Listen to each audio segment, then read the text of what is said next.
बिस्मिल्लाहिर्रहमानिर्रहीम अस्सलाम वालेकुम। हकीकत टीवी साइंस एंड हेल्थ में खुश आमदीद। आज बड़ी अजीबोगरीब सूरत हाल हुई है कि सऊदी अरब पर अटैक हुआ है और सऊदी अरब पर ड्रोन से अटैक हुआ है।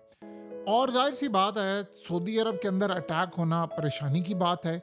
और कुवैत में भी इंफ्रास्ट्रक्चर पर, सिविलियन पर अटैक हुआ और इराक में भी सिविलियन एरियाज में अटैक हुआ। यहाँ पर हुआ यह है कि ईरान ने हंगामी तौर पर सऊदी अरब से रब्ता किया और उन्होंने कहा कि ये हमने अटैक नहीं किया, अमेरिका ने ड्रोन्स बनाए हैं और वो ड्रोन्स ईरान के शाहिद ड्रोन्स को कॉपी करके बनाए हैं और ये ड्रोन्स गल्फ कंट्री से उड़ते हैं और ये आप लोगों पर अटैक कर रहे हैं। हमने अटैक नहीं किया।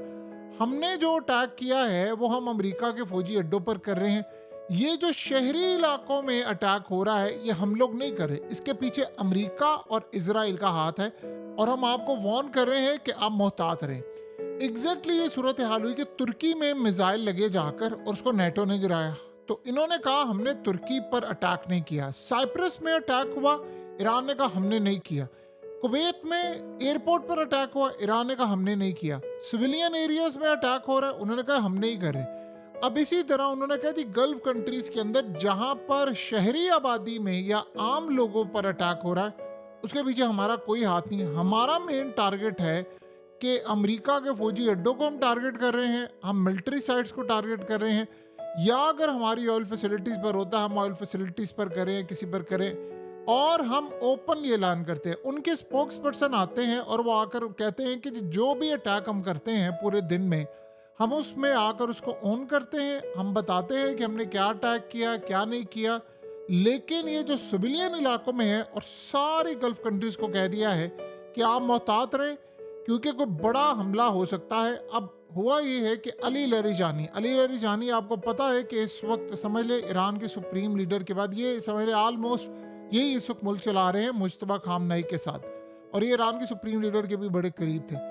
उन्होंने कहा है कि हमें पता चला है, हमारे पास जो इंटेलिजेंस मालूमात है कि अमेरिका में एक 9/11 करवाने की तैयारी है और वो जाली हमला होगा और उसका इल्ज़ाम ईरान पर लगा दिया जाएगा और उसके बाद बहुत बड़ी जंग छेड़ने की एक तैयारी है। उन्होंने कहा हम पहले क्लियर कर देना चाहते हैं, ना तो हम ऐसी किसी दहशतगर्दी कार्रवाई में मुलविस थे, ना हैं और ना होंगे। अगर अमेरिका की सरजमीन पर कोई ऐसा हमला होता है तो वो मैं अमेरिकन तमाम लोगों को कह रहा हूं उसमें हमारा कोई हाथ नहीं है, वो अमेरिका खुद करवाएगा और हम पर इल्ज़ाम लगाएगा।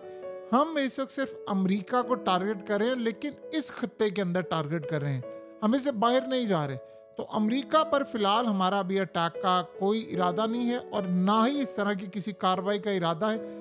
अगर ये ऐसी कोई कार्रवाई होती है तो उसके पीछे अमेरिका का हाथ होगा। अब आप ये सोच लें कि इस वक्त सबसे बड़ा मसला ये पैदा हुआ है कि हालात इस वक्त इतने ज़्यादा ख़राब हो रहे हैं कि अमेरिका इस पूरे खेल में जो लुकस ड्रोन है असल में उसको मुकम्मल तौर पर इस्तेमाल करके एक क्रिएट करा माहौल हो ये रहा है कि अमेरिका ने कहा स्टेट ऑफ हार्मस में, जो सबसे बड़ी बात यह है कि भाई सारे ममालिक है, सब ने इनकार कर दिया। अब इनके पास प्लान क्या है कि इन ममालिक को लाने का तरीकाकार क्या है। मिसाल के तौर पर जैसे अली लरिजानी ने कहा, उनके कहने का मतलब यह था कि अमेरिका में एक जाली कार्रवाई होगी और उस कार्रवाई का इल्ज़ाम लगाएगा ईरान पर और आर्टिकल 5 ऑटोमेटिकली नाफिज हो जाएगा। आर्टिकल 5 का मतलब है कि नेटो की सारी फौज को अटैक करना पड़ेगा ईरान पर।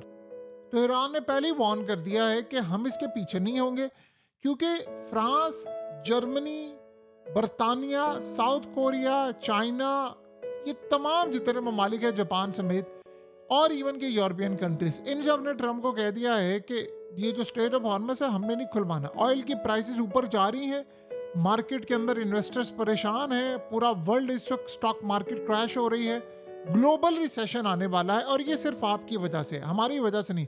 यहाँ अगर आप चाहते हैं कि ऑयल की प्राइसेस कम हो तो आप खुद जाकर लड़ें, हमने नहीं लड़ना क्योंकि ये जंग आपने शुरू की थी तो आप इसको ख़त्म करेंगे, हम किसी की जंग में नहीं जाना चाहते। तो इस वक्त सूरत हाल ये है कि ट्रम्प को ये बात शदीद गुस्से में, अब उसको समझ नहीं आ रही। देखिए उसने कमिटमेंट दे दी है, कल फिर उसने कहा है, नेवी ने पहले इनकार किया, उसने कहा कि नहीं मैं स्टेट ऑफ हार्मस खुलवाने के लिए जा रहा हूँ और अपना हार्मस को खुलवाने के लिए उसने पहले गल्फ कंट्रीज को कहा कि आपके कंटेनर्स, आपके टैंकर्स, तमाम चीज़ें फंसी, आप हमारे साथ आएँ और आप लोग आए और आकर ईरान पर अटैक करें और यहाँ पर चले। उन्होंने इनकार किया। इन्होंने भी फ्रांस को कहा, जर्मनी को कहा, बर्तानिया, साउथ कोरिया, जापान, चाइना, ये वो इन सब को कहा, उन्होंने भी इनकार कर दिया है। अब ट्रंप ने फिर कह दिया है कि मैं तो खुलवाऊंगा, और इन सब ने उसी वक्त इनकार कर दिया। अब वो फंस गया है। अब उसको बात समझ नहीं आ रही कि वो अकेला जंग नहीं लड़ना चाहता, क्योंकि यमन के होशियों से आप लड़ नहीं पा रहे, ऊपर से रेड सी भी बंद हो रहा है, बाबुल मंदब भी बंद हो रहा है, सब चीजें बंद हो रही। तो अब ट्रंप को ये बात समझ नहीं आ रही, अमेरिका को समझ नहीं आ रही कि हम तो यहाँ अगर फंस गए हैं।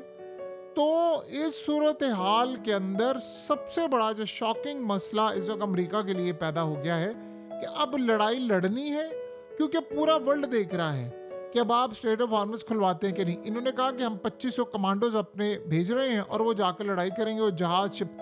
अब वो उनको पता है ये मारे जाएंगे सारे। ये भी तो एक बड़ा मसला पैदा हुआ ना। ऊपर से आप देखें अमेरिका के जहाज पर जहाज जो रीफ्यूल टैंकर्स हैं वो सारे के सारे तबाह हो रहे हैं। तो ये मामला कैसे चलेगा? आप इस सारी सूरत हाल का अगर जायजा लेंगे तो आपको एक बात अच्छी तरह समझ आएगी कि ये जंग अमेरिका के गले पड़ गई है और अब वो उसको समझ नहीं आ रही। वो चाह रहा है कि सारे ममालिक, देखिए अमेरिका यहाँ से अगर वाइंड अप करता है, अगर निकलता है, अब आप सोचे ट्रंप अगर यहाँ पर विक्ट्री डिक्लेयर कर दे, क्या विक्ट्री डिक्लेयर करनी? ईरान नहीं रुकेगा। सबसे बड़ा मसला ये है कि ईरान ने कहा है कि मेरी टर्म्स एंड कंडीशन में ये होगा कि अमेरिका के फौजी अड्डे खत्म हो।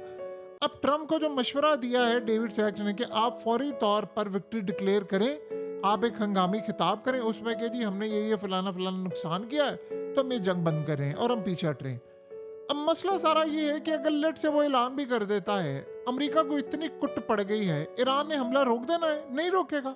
और मसला ये है कि वो इसराइल पर हमला रोकेगा, नहीं रोकेगा। सवाल यहाँ पर ये पैदा होता है कि अब होगा क्या फिर? ईरान की शर्त ये है कि अमेरिका अपने फौजी अड्डे यहाँ से निकाले और उसके बगैर हमने नहीं छोड़ना उसको। और फिर स्ट्रेट ऑफ हॉर्मुज और सारी अब मिसाल ले लें, स्ट्रेट ऑफ हॉर्मुज खुलवाए बगैर ट्रंप कह देता है अच्छा ठीक है जी मैं जंग बंद करता हूँ। आपको पता है इसका क्या नुकसान होगा? सारी जिंदगी स्ट्रेट ऑफ हॉर्मुज नहीं खुल पाएगा और ये अपना हॉर्मुज नहीं खुलेगा, तेल की कीमतें वहीं रहेगी। फिर हो सकता है कि चाइना के बिहाफ पर ईरान ये ऑफर कर दे जो अभी स्टिल उन्होंने की है, हम सब के लिए स्ट्रेट ऑफ हॉर्मुज खोल देंगे। शर्त ये होगी कि सिर्फ चाइनीज युआन के अंदर ट्रेडिंग की जाए और तेल बेचा जाए, बस। और जो ये काम करेगा हम उसके लिए फायदा देंगे। ये तो सूरत हाल अब सामने आ गई है और अमेरिका के लिए काफी ज्यादा परेशान कुन है। देखिए इस वक्त अगर कोई ये सोच रहा है ना कि कोई एटमी हमला कर दे, फलाना कर दे, बचना फिर इन लोगों ने भी नहीं है। अगर वो इसराइल या अमेरिका ये प्लान कर रहा है, ये बाकी जगहों से भी न्यूक्लियर चल जाएंगे। अब मसला ये है कि एग्जिट क्या है? ट्रंप असल में उसका सारे का सारा दारोमदार टोटली था ईरान की अवाम पर कि ईरान की अवाम निकलेगी। वो निकले जरूर हैं लेकिन हिमायत में निकल आए हैं। यहाँ पर इनकी इंटेलिजेंस एजेंसियों की चूक हुई है बहुत बड़ी। और ये जो ट्रंप बार बार कॉन्फिडेंस से ये कहता रहा है ना कि नहीं वो आप देख रहे हैं ईरान सरेंडर करेगा, ये पता नहीं इनको किसने कह दिया है कि ईरान सरेंडर कर देगा। ये बात इनमें रखिएगा, ईरान हर साल इस बात पर और अपनी हर बातों में वो करबला के वाक़े का जिक्र करते हैं और उनकी जो डॉक्ट्राइन है उसमें सरेंडर नहीं है। ये बात तो एक आम बंदे को भी पता है। ये छोटी सी बात नहीं समझ आ पा रही इनको कि उनकी डॉक्ट्राइन में ये सरेंडर नाम की कोई चीज़ नहीं है। उनकी मिलिट्री डॉक्ट्राइन में ये चीज़ है ही नहीं है। वो कहते हैं कि ठीक है, इवन के अगर हमारे पास लड़ने की कैपेसिटी नहीं होगी तब भी हम आखिरी दम तक लड़ते हुए मारे जाएंगे, सरेंडर नहीं है। ये तो बड़ी पुरानी बात है कि आज से 20-25 साल पहले ईरान इतना मजबूत नहीं था, इवन के तब भी वो ये बात कहते थे। उस वक्त भी आप देखें 90s की दहाई में ये बात कहते थे कि नहीं अगर है ना हम लड़ नहीं सके तो हम तबाह हो जाएंगे। लेकिन आप ये सोचें कि आज जब ईरान इतनी बड़ी ताकत है, जब वो इतना मार रहा है, अमेरिका को मार रहा है, इसराइल को मार रहा है, गल्फ कंट्रीज पर अटैक कर रहा है, सारे डिफेंस सिस्टम उसे तबाह कर दिए, रेडार सिस्टम उसने तबाह कर दिए, उसके मिसाइल नहीं रुक पा रहे, वो इसराइल का बेड़ा गर्क कर रहा है, तो आप बताएं कि इस अहम तरीन मौके पर क्या वो सरेंडर करेगा कि नहीं? ये ट्रंप को किसने कह दिया वो सरेंडर करेगा, वो जी ये होगा? असल में वो सोच रहा था कि शायद पिछली दफा अटैक किया था ईरान को कह दिया था। ये अब मामला नहीं होने वाला। अब के हालात बिल्कुल अलग हैं, अब का सिनेरियो बिल्कुल अलग है, चीज़ें बिल्कुल अलग हैं।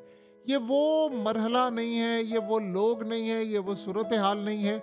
और सबसे बड़ा मसला ये है कि शायद वो पिछली क़यादत में से कोई बंदा जिंदा होता तो वो कुछ कंप्रोमाइज़ करने की बात करते, लेकिन इस दफ़ा तो आप भूल जाए ना, कोई कंप्रोमाइज़ 0% भी नहीं होगा। और यही वो असल में मसला जो ट्रंप को इस वक्त खाए हुए है। और अब देख ले वो गल्फ कंट्रीज में जाली हमले करके नाम ईरान पर लगा रहा है ताकि ये सारे इनसे लड़े। अब वो भी बेवकूफ़ नहीं है, वो भी इतने समझदार है कि एक कॉल और एक ट्वीट के ऊपर उनका पूरे का पूरा राब्ता रहता है कि किसने किया है क्या नहीं किया, तो वे कोई काम करने नहीं वाले। अल्टीमेटली इसका अमेरिका को ये नुकसान होगा कि सारे गल्फ कंट्रीज कहेंगे अमेरिका को कि निकलो यहाँ से, तुमने क्या तमाशा बनाया हुआ है। यानी अब इजराइल और अमेरिका वो इन्हीं कंट्रीज पर हमला कर रहे हैं ताकि ईरान पर नाम लगाया जाए। हकीकत टीवी साइंस एंड हेल्थ की इस वीडियो के नीचे कमेंट ज़रूर कीजिए, अपनी राय का इजहार ज़रूर करें और इस वीडियो को हर जगह शेयर करते हुए चैनल को सब्सक्राइब ज़रूर करें।